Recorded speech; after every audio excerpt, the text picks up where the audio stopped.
Ganito yung sound ng masarap na kaldereta. Eto yung sarsa pa lang.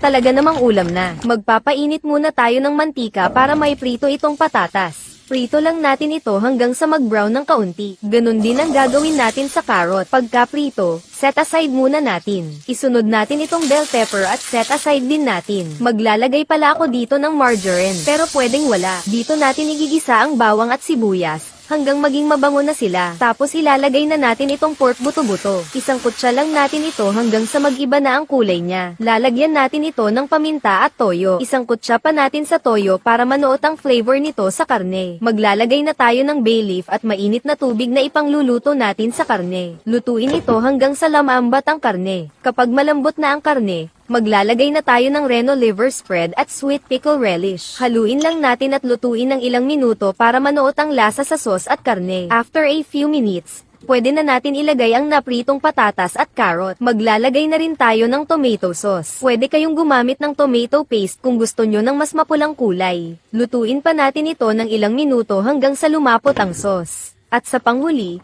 maglalagay tayo ng peanut butter at ang ating bell pepper. Optional ang paglalagay ng peanut butter. Pwedeng wala. Tikman natin ang sauce at maglagay ng asin depende sa alat na gusto mo. Naglagay din ako ng siling labuyo. Lutuin pa ito ng ilang minuto hanggang sa lumapot at magmantika na ang sauce.